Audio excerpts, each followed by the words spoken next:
BNP প্রকাশ্যে কোটা আন্দোলনের রাজনীতিতে ঢুকে গেছে বলে মন্তব্য করেছেন আওয়ামী লীগ সাধারণ সম্পাদক ওবায়দুল কাদের। দুপুরে ধানমন্ডিতে আওয়ামী লীগ সভাপতির রাজনৈতিক কার্যালয়ে সংবাদ সম্মেলনে এই মন্তব্য করেন তিনি।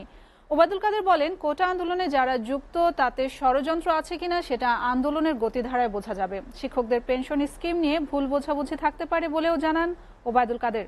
তামান্না তাহসিন খানের প্রতিবেদনে বিস্তারিত।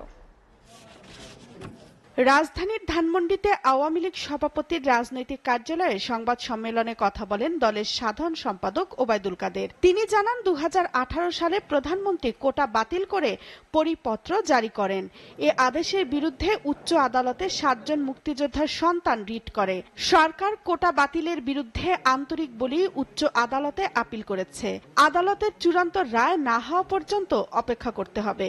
গতিধারায় সবকিছুই সময়ের পরিবর্তনে সবকিছু পরিষ্কার হয়ে যাবে, কোনো কিছুই হাইড করা সম্ভব হবে না, সেটা আমরা পর্যবেক্ষণ করছি। তিনি বলেন, আদালতে বিচারাধীন বিষয়ে কোনো রাজনৈতিক দল পক্ষ নিতে পারে না। কোটা আন্দোলনের 31 জন শিক্ষার্থী বিসিএস পরীক্ষায় উত্তীর্ণ হতে পারেনি। বিএনপি প্রকাশ্যেই এবং তাদের সমমনস্করা প্রকাশ্যেই তারা এই কোটা আন্দোলনের উপর ভর করেছে, তারা সাপোর্ট করেছে। প্রকাশ্যে সাপোর্ট করা মানে তারা এর মধ্যে অংশগ্রহণও করছে। কাজেই এটা এখন পোলারাইজ পলিটিক্সের ধারার মধ্যেই পড়ে গেছে। আওয়ামী লীগ সাধারণ সম্পাদক বলেন, শিক্ষক না আমলা, কে সুপিরিয়র সেই বিতর্কে সরকার যাবে না।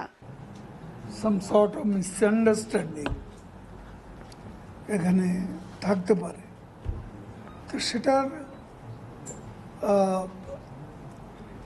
তাদের সাথে আমাদের যোগাযোগও আছে।